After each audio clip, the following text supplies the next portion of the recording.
सहनाववतु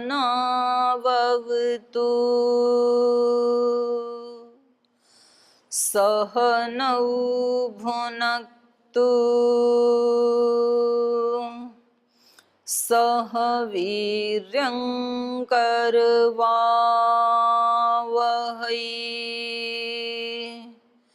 तेजस्विनावधीतमस्तु मा विद्विषावहै। ओम शांति शांति शांति।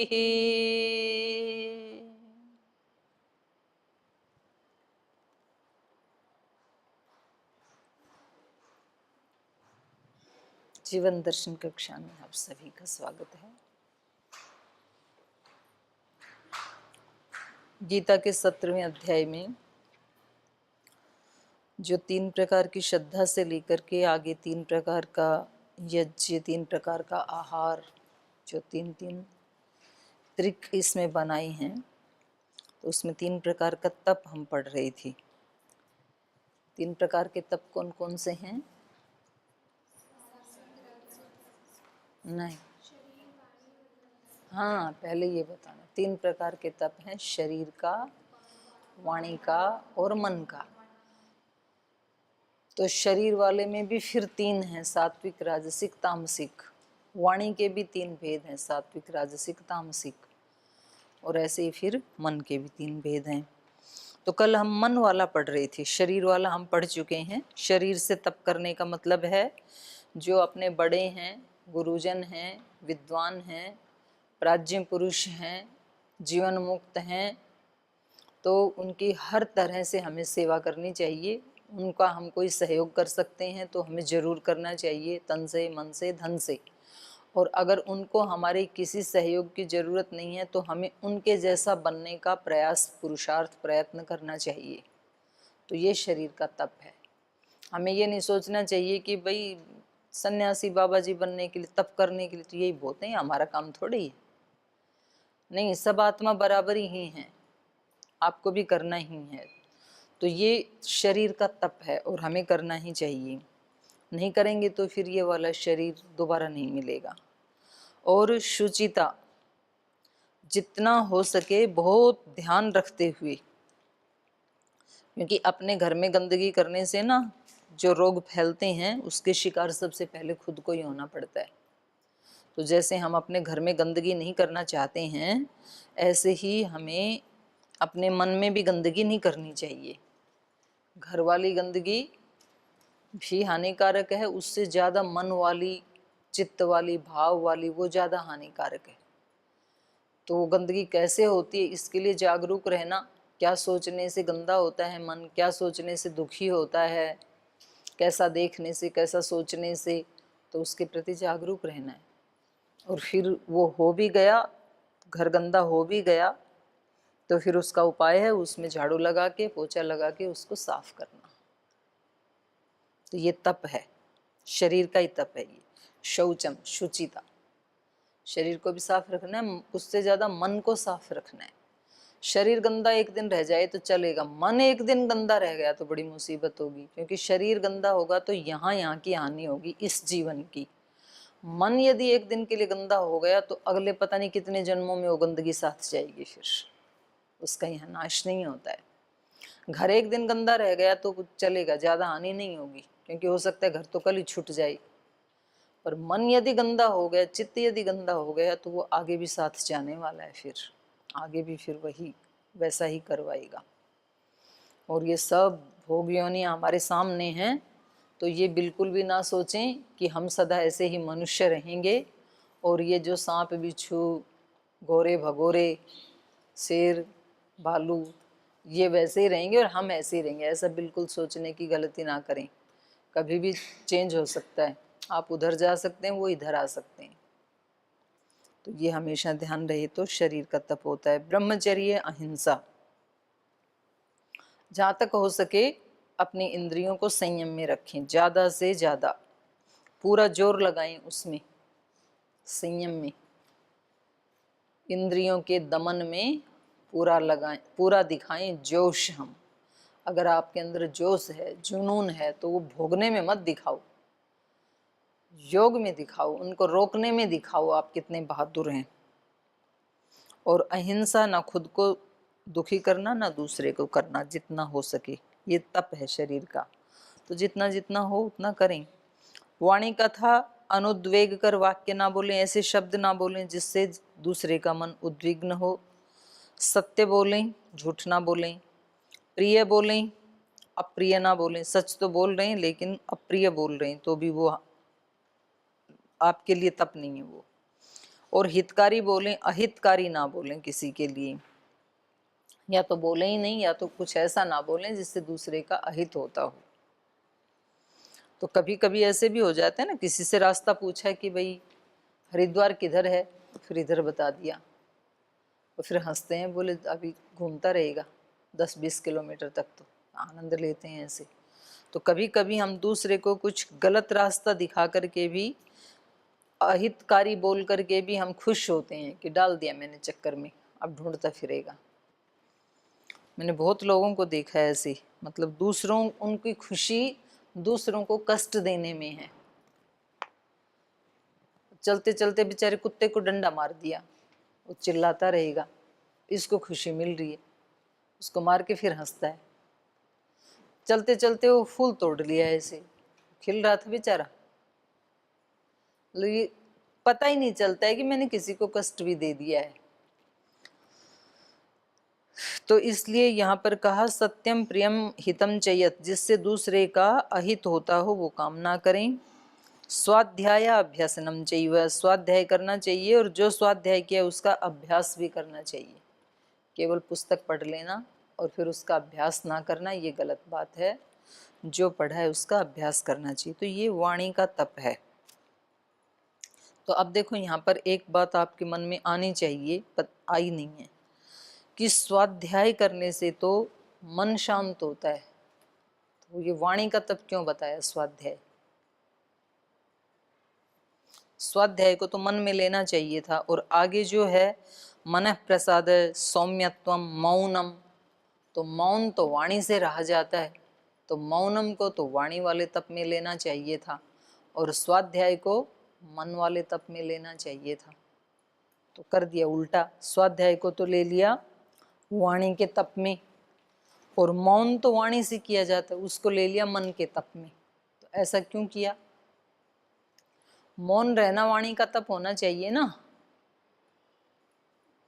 और स्वाध्याय करना तो मन का तप होना चाहिए, क्योंकि ऐसे बैठ के स्वाध्याय कर रहे हैं तो उससे मन को शांति मिलती है, अच्छे अच्छे संस्कार मिलते हैं मन को। वाणी का तप इसलिए नहीं कहा कि केवल हम वाणी से मौन हो जाते हैं और मन में हमारे विचार चलते रहते हैं, तो वो मौन के अंतर्गत नहीं आएगा। मौन का जो लाभ है, जो उद्देश्य है, वो पूरा नहीं होगा। और स्वाध्याय हम वहाँ पर जैसे ऋषियों का कथन है, बड़े लोगों के वाक्य हैं, तो उन्होंने कैसे प्रयोग किया है उससे जानते हैं। हम अपने उससे नहीं बोलते, शब्दों का अपने शब्द प्रयोग नहीं करते, उससे शब्द प्रयोगों का भी पता चलता है कि किससे कैसी बात करनी चाहिए, किस प्रसंग में कैसा बोलना चाहिए। तो उससे शरीर का आया, वाणी, स्वाध्याय करने से शरीर का कैसे हुआ? शरीर का नहीं, वाणी का। हाँ, वाणी का वाणी कैसे? पवित्र होती है, उसमें प्रयोग किया हुआ है। जैसे पशुओं के लिए भी प्रार्थना है हमारे वेदों में, पशु पक्षियों के लिए, जगत वनस्पतियों के लिए, आपस में किसका कैसा व्यवहार, पिता पुत्र का, माता पिता का, ऐसे वहाँ पर प्रसंग आए हैं। तो उससे फिर हमको पता चलता है कि किसके साथ कैसा बर्ताव करना चाहिए। वो हम पढ़ेंगे, वो हम स्वाध्याय करेंगे, जी, और स्वाध्याय करने के बाद तो वैसा हम दूसरों के साथ व्यवहार करेंगे वाणी से। ठीक उत्तर है इनका। एक तो स्वाध्याय करने से, स्वाध्याय होता है अभ्यास के लिए, और अभ्यास किया जाएगा शरीर से। केवल वहाँ पर बस ऐसे चुपचाप मौन होकर के वो बाँच लिया, तो यहाँ स्वाध्याय खत्म नहीं हुआ ना। तो इसलिए इसको वाणी के तप में रखा कि वैसा अभ्यास भी करना है, जैसा वहाँ पर पढ़ा है वैसा अभ्यास भी करना है, तो वाणी के तप में लिया। और मौन से वाणी का मौन भी मौन होता है। मौन 3 प्रकार के मौन होते हैं। एक साधारण मौन होता है, उसमें केवल वाणी बंद होती है, लेकिन व्यक्ति इशारों से काम करवा लेता है या लिख के दे देता है कुछ, तो वो साधारण मौन है। और दूसरा है कि उसमें उसको बहुत आवश्यकता पड़ जाए तो फिर वो बोल भी देता है। और फिर एक तीसरा मौन है कि उसमें वो उसको काष्ठ मौन कहते हैं, कि वो वाणी से भी नहीं बोलता है, इशारे भी नहीं करता है, लिख के भी नहीं देता है, किसी को देखता भी नहीं है, किसी से सुनता भी नहीं है, बिल्कुल अलग एकांत में। तो यहाँ जो मौन ले रहे हैं ये क्योंकि मन का तप बता रहे हैं, तो यहाँ पर ये वो मौन ले रहे हैं जिसमें मन भी चुप हो जाता है। वाणी तो अभी आप सबकी चुप है जैसे, तो ये वाला मौन तो आप सबका हो रखा है, उसकी बात नहीं कर रहे ये। जब मन भी चुप हो जाए, मन चुप कब होता है, कब होता है आपका मन चुप? हाँ जी, मन चुप कब होता है?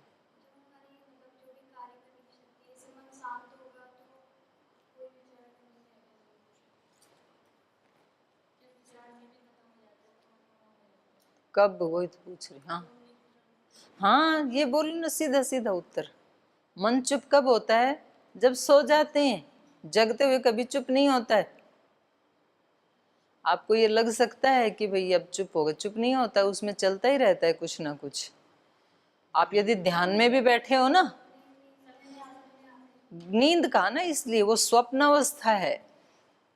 स्वप्नावस्था में भी मन काम करता है, और जिसको सुषुप्ति कहते हैं, निद्रावस्था, उसमें मन चुप रहता है। फिर तो इसको लोक भाषा में गाढ़ निद्रा कह देंगे, और शास्त्र की भाषा में उसको सुषुप्ति कहेंगे, और जिसमें मन काम करता है उसको स्वप्न अवस्था कहते हैं। क्या बोल रहे थे भाई साहब? वो स्वप्न अवस्था है। तो जो अवस्था निद्रा अवस्था में होती है ना, सुषुप्ति में, वो है मन का चुप होना। वैसी अवस्था जागते हुए हो जाए, होती है, साधुओं की होती है, योगियों की।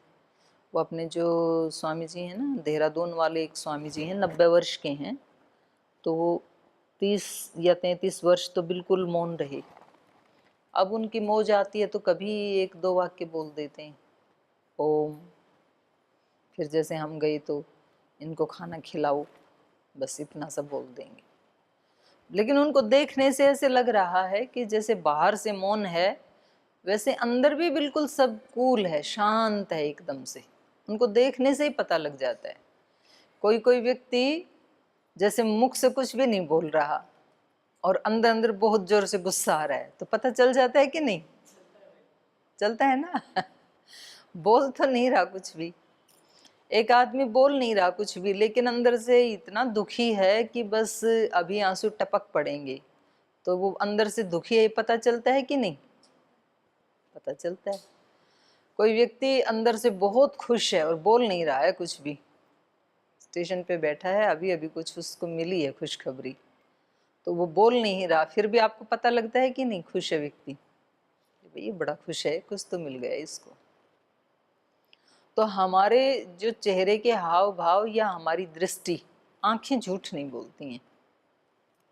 इसलिए पहले जब कोई चोरी कर लेता था, मुझे भी याद है बचपन में ना, जब हम मतलब चोरी तो क्या, कोई कफ कुफ तोड़ दिया करते, कोई घड़े ज़्यादा तोड़ा करती, मैं तो पानी भरती थी ना तो टूट जाते थे।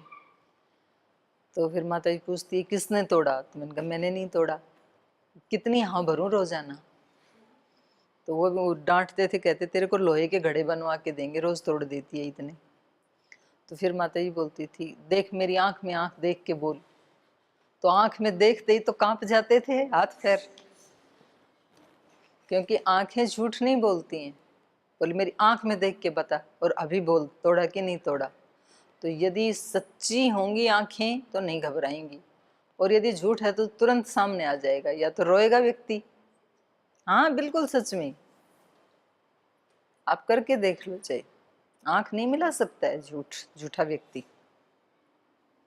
आंखें बिल्कुल बता देती हैं, उसकी आंखों से पता लग जाता है कि ये व्यक्ति सच्चा है। पुलिस वाले पहचान लेते हैं जब वो पिटाई करते हैं तो रोते तो सब ही हैं, पर उसकी आंखों को पढ़ लेते हैं वो कि वास्तव में ही इस व्यक्ति ने ये गलत काम किया या इसके ऊपर आरोप लगाया गया है। आंखें झूठ नहीं बोलती हैं, वो बिल्कुल रिफ्लेक्ट करती हैं अंदर की स्थिति को। आचार्य कुलम में एक बच्ची थी, बहुत शांत रहती थी, तो देख के लगता नहीं था कि मतलब ये बोलती भी होगी। पहले तो मुझे लगता था कि बहुत ही कम बोलती है, मैंने सुना ही नहीं था उसके मुँह से कभी भी कुछ भी। और लेकिन उसके रूममेट से पता चला तो बोलते थे कि सबसे ज़्यादा मस्ती यही करती है हमारे रूम में। तो फिर मेरे को लगा कि शायद ऐसे भी होगा कि जो दिखता है वो होता नहीं है और वैसे इतना ज़्यादा वो मस्ती करती है। और उसके फेस को देख के बिल्कुल नहीं लगता, बहुत ही सिंसियर सी लगती थी, बिल्कुल मस्ती मज़ाक कुछ भी नहीं करती थी, बोलती ही नहीं थी बिल्कुल भी नहीं। कर लेते हैं नाटक, वो तो एक मतलब अतिरिक्त योग्यता है। देखो कितनी अच्छी उसमें गुण है कि मतलब चंचल होते हुए भी और अपने आप को अचंचल दिखाना, ये भी एक गुण है। तो ये जो इतने सारे एक्टर एक्ट्रेस हैं, ये सारे क्या हैं? इसी श्रेणी वाले ही तो प्राणी हैं। मतलब उनका जो रोल होता है वैसा उनका रियल जीवन नहीं होता है। तो ये तो एक कला है। मैं बात कर रही हूँ आँख की। अगर किसी ने कोई अपराध किया है और उसको किसी सच्चे आदमी के सामने पेश किया जाए, जिसके सामने पेश किया जा रहा है उसका ऑरा भी बहुत ऊंचा होना चाहिए। यदि उसके बराबर वाला ही होगा तो बड़ी आराम से देख लेगा, उसकी आंखों में कोई दिक्कत नहीं है। उसकी आंखें बहुत सच्ची होनी चाहिए, पवित्र होनी चाहिए, तब ये व्यक्ति देख नहीं पाएगा, इसकी आंखें झुक जाएंगी, ये सच है। तो ज़्यादा या फिर मतलब थोड़ा सा उसकी पिटाई करने से सब सच उगल देगा व्यक्ति। मार के सामने तो भूत भी नाचे। तो यहाँ बात ये हो रही थी कि ये मन का जो मौन है उसकी यहाँ पर चर्चा की गई है। मन प्रसाद सौम्यत्वम मौनम आत्मविनिग्रह। मन एक इतनी बड़ी हमारे पास पावरफुल मशीन भगवान ने दी है, इसको हमें चलाना नहीं आता है। हम में से किसी को भी इसको चलाना नहीं आता है। सबसे ज़्यादा हम इसका दुरुपयोग करते हैं और फिर खुद भी दुखी होते हैं और दूसरों को भी दुखी करते हैं। कोई चीज़ हमने देखी, उसका हम अपने ढंग से अर्थ निकालते हैं। हो सकता है अगले व्यक्ति का ऐसा इंटेंशन ही ना हो, ऐसा भाव ही ना हो, और दूसरा व्यक्ति वैसे सोच लेता है। तो ये किसकी गलती है? इस मशीन की गलती है, इसको मिसयूज किया हमने। और एक व्यक्ति ऐसा है कि इसको यूज करना जानता है। तो एक व्यक्ति, राई जितनी बात हुई थी कोई, और उसको खींच खींच के पहाड़ बना देता है। राई से पहाड़, सुना है ना? और एक व्यक्ति इसी का ही मन का ही सदुपयोग करके पहाड़ जैसी मुसीबत को राई बना देता है। छोटा सा, कोई बात नहीं, हो गया, और राई को भी रुई बना के उड़ा देता है, छुट्टी। तो ये सारा इस मशीन को प्रयोग करने का है। जिनको ये प्रयोग करनी आती है वो तो हो गए निहाल, और जिनको प्रयोग करनी नहीं आती है वो हो गए कंगाल। हर दृष्टि से, धन की दृष्टि से भी कंगाल, अंदर से इमोशन शक्ति उनकी कंगाल, वाणी व्यवहार की दृष्टि से कंगाल, विचार से कंगाल, उत्साह से कंगाल, संकल्पों से कंगाल, हर दृष्टि से कंगाल, दरिद्र। क्योंकि मन को प्रयोग करना नहीं आ रहा है। चाकू से सब्जी काटे तो ठीक है, ये उसका सदुपयोग है, और चाकू से बैठा बैठा उंगलियां ही काटे तो हाथ का ही नाश कर डालेगा, फिर तो निहत्था हो जाएगा। तो मन से हम अपने ही अस्तित्व को, व्यक्तित्व को काटते रहते हैं, हमें पता नहीं चलता है। और जब हम किसी के दोष देख रहे होते हैं, जब हम कोई चिंता का विचार उठा रहे होते हैं, या कोई भूतकाल का पश्चाताप कर रहे होते हैं, या भूतकाल में किसी ने हमारा बुरा किया था तो उससे प्रतिशोध लेने का विचार उठ रहा होता है, या कोई व्यक्ति बहुत नाटकीय जीवन जीता है और उसको देख के या उसके बारे में सोच के हम अपने मन में विचार कर रहे होते हैं, तो आप समझ लो कि बहुत तेज धार वाली तलवार से अपने टुकड़े कर रहे हैं। आप अपने आप को ही काट रहे हैं, अपना नुकसान कर रहे हैं। पहले ये समझ में आना चाहिए यहाँ पढ़ करके ये बात, फिर वो वैसा करते समय याद आना चाहिए, ये सेकंड स्टेप। तीसरा, याद आने के बाद इतनी शक्ति होनी चाहिए कि उसको रोक सकें। वो इसमें कहा आत्मविनिग्रह। ये तीसरे प्रकार का जो तप है ना, ये बहुत अच्छी बात बताई। यद्यपि यहाँ पर युद्ध चल रहा है तो कोई व्यक्ति ये सोच सकता है कि जी युद्ध में इतनी सूक्ष्म बातें समझाने का क्या अभी मतलब हुआ। तो वहाँ तो युद्ध की बात बताओ कि भाई बाण कैसे मारना है, घुड़सवार आए तो उसकी कैसे उसको पराजित करना है, उस पर कैसे वार करना है, तलवार कैसे चलानी है, धनुष बाण को कैसे रखना है। वहाँ तो युद्ध की बात होनी चाहिए, गदा कैसे चलानी है। यहाँ मन का तप, वाणी का तप, शरीर का तप, इन बातों की ये कोई सन्यासी को समझाएं तो बात समझ में आती है। एक संसारी व्यक्ति को समझा रहे हैं और वो भी युद्ध के मैदान में समझा रहे हैं, जब युद्ध हो रहा है। तो ये कैसे हुआ, ये क्यों समझाया उन्होंने ये? क्योंकि ऐसा बने बिना कभी कोई व्यक्ति युद्ध नहीं जीत सकता है। और युद्ध का जो पाप अर्जुन ने उठाया शुरू में कि जी ये युद्ध करेंगे तो हमें तो पाप लग जाएगा अपने लोगों को मार के, तो अर्जुन को पाप से भी तो बचाना है। तो ऐसे हम अपने जीवन में भी तो देखते हैं कि जी हम ये काम करेंगे तो हमें पाप लग जाएगा। तो ऐसा कोई उपाय हो कि हमें पाप भी ना लगे, इस संसार के भी हम सारे काम करें, चाहे फिर वो युद्ध जैसा भी काम क्यों ना हो। या चीन की, भारत की ऐसी स्थिति बनी हुई है, कभी भी युद्ध हो सकता है। और हम बोलें कि जी युद्ध करेंगे तो हिंसा हो जाएगी, फिर तो नुकसान हो जाएगा। तो क्या कोई ऐसा उपाय है कि हम युद्ध भी कर लें और युद्ध का हमें फल भी ना मिले? वो ये समझा रहे हैं। और युद्ध तो करना पड़ता है, बाहर वाला सबके हिस्से में नहीं आए तो अंदर वाला तो सबको जरूर करना पड़ेगा, क्योंकि युद्ध बिना कोई बुद्ध बना नहीं आज तक। बुद्ध बनने के लिए युद्ध करना पड़ता है, और वो युद्ध अपने साथ करना पड़ता है, और वो युद्ध प्रतिपल करना पड़ता है। तो सेना के ऊपर, सेना के जो लोग हैं वो सीमा पे खड़े होते हैं, तो उनकी ड्यूटी कितनी देर की होती है? सेना के जवानों की ड्यूटी कितनी देर की होती है? 24 घंटे की ड्यूटी रहती है वहाँ। 1 मिनट भी आप वो चेंज कर लेते हैं, भाई इतनी देर मैं नींद निकाल लेता हूँ, तू सो ले, लेकिन वहाँ ड्यूटी जो है वो 24 घंटे की ड्यूटी है। एक पल भी हम उसको खाली नहीं छोड़ सकते हैं।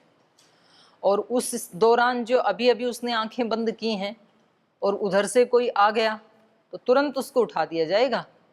वहाँ ये नहीं है कि जी मेरे तो हो गए थे 6 घंटे पूरे, 3 घंटे पूरे, अब किसी और को जगाओ, ऐसा नहीं है वहाँ पे। वहाँ मतलब शरीर ठीक ठाक रहे इसलिए वो चेंज कर लेते हैं, लेकिन ड्यूटी उनकी 24 घंटे की होती है। क्योंकि एक क्षण भी यदि सीमा का सिपाही सो गया, उसकी पलक झपक गई, इधर उधर हो गया, तो इतनी देर में तो देश तबाह हो जाएगा।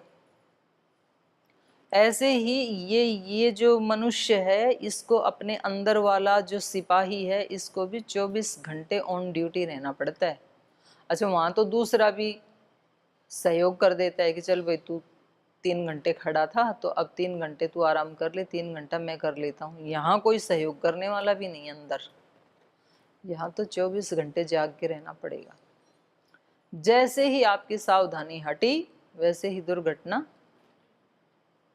आप रहे 23 घंटा सावधान रहे, लेकिन 1 घंटे में आप लापरवाह हो गए, उसी में हो जाएगा काम, 23 घंटे बेकार।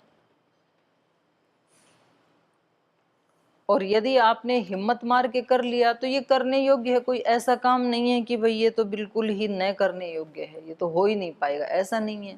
एक सजग ही तो रहना है, मुझे ही रहना है, मेरे ही प्रति रहना है। तो मैं सोए सोए भी रह सकता हूँ, जगता हुआ भी रह सकता हूँ, बोलता हुआ भी रह सकता हूँ, खाते पीते समय भी रह सकता हूँ, ये संभव है। और ये ही मनुष्य को करने के लिए ये जन्म मिला है, ये शरीर मिला है। पता नहीं कितनी बार आप इसकी अभिप्सा कर चुके हैं पिछले जन्मों में, तब कहीं जाके भगवान ने आपको ये चांस दिया है। और ये चांस दिया है तो अब उसको भूलना नहीं, क्योंकि मनुष्य माँ के गर्भ से बाहर आते ही भूल जाता है। गर्भ के अंदर रहता है तो बोले एक बार बाहर निकालो, सब कर डालूंगा अज्ञान का नाश, और बड़ी इस दुनिया में खुशियां ला दूंगा, मैं मोक्ष को प्राप्त कर लूंगा मैं। फिर बाहर आके भूल जाते इस दुनिया को देखता है तो इसको भूल जाता है, वो फिर हार जाता है, उसको ये जन्म मिलना बेकार हो जाता है। इसको तो प्रतिपल याद रखना पड़ेगा। और प्रतिपल याद रखना है, इस बात से घबराएं नहीं, उसमें कष्ट नहीं होगा।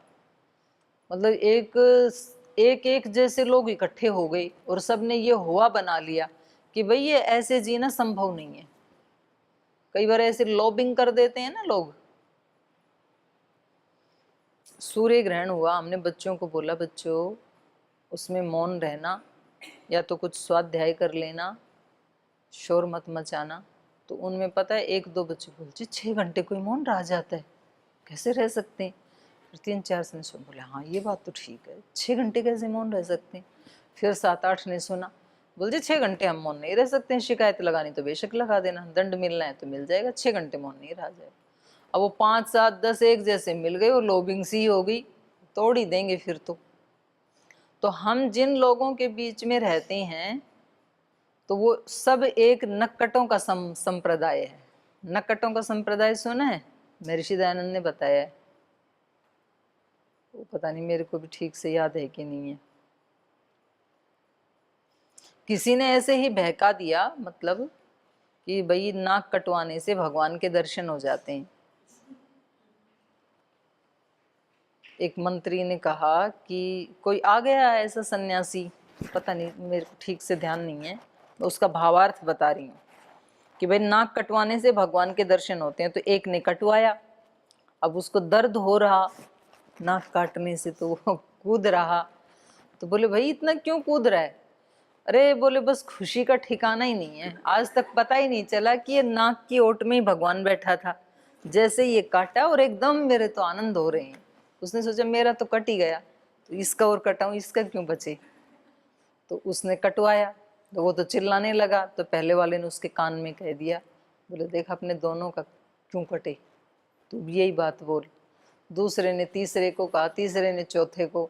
उसके बाद तो मतलब लाइन लग गई, आगे आगे आने लगे। वे नाक कटवाने से भगवान दिखता है तो ये तो बड़ा सस्ता काम है, कुछ नहीं करना, ना स्वाध्याय करना, ना समाधि लगानी, न ब्रह्मचर्य का कुछ नहीं करना। अपने नाक कटाओ, बहुत दिन हो गए नाक को रखते रखते, 2 नाली लगा देंगे, क्या दिक्कत है।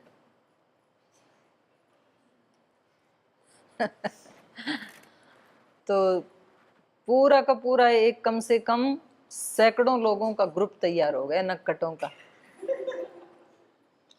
राजा आया, सबसे बोले भाई इतना ही आनंद आता है तो देखो अब अगला नंबर मेरा।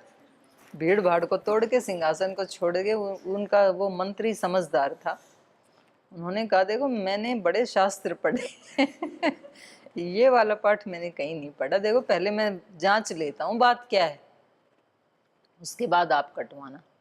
तो उनका एक बुजुर्ग सा था कोई दूसरा मंत्री, तो उन्होंने कहा आप तो बहुत जीवन जी चुके, अब वैसे भी मरना ही है, तो एक नाक कटवा के देख लो आप। तो उन्होंने कटवाया, तो उन्होंने कहा भाई मेरे को तो कुछ भी नहीं दिखा। तो वो सब उनके पास झपट पड़े, बोले देखो ऐसे मत करो आप, नहीं तो हमारे तो सबकी मतलब बात ही नीचे पड़ जाएगी। उन्होंने जाके राजा को बताया, बोले ये तो सारे धूर्त इकट्ठे हो रखे हैं, किसी को भी नहीं दिखा। तो खैर राजा को बचाया गया। तो संसार में हमने क्या ये फैला रखा है, भाई हम संसारी लोग हैं, हम तो घर गृहस्थी वाले हैं, हम कोई सन्यासी थोड़ी हैं, तो हमारे से नहीं हो पाएगा ये। हमेशा जागरूक रहो, हमेशा सजग रहो। अरे भाई सन्यासी और गृहस्थी या ये सारे तो इस शरीर के धर्म है, आत्मा तो एक ही है ना सबकी, आत्मा में कोई अंतर थोड़े ही है। और हर आत्मा को खुशी चाहिए,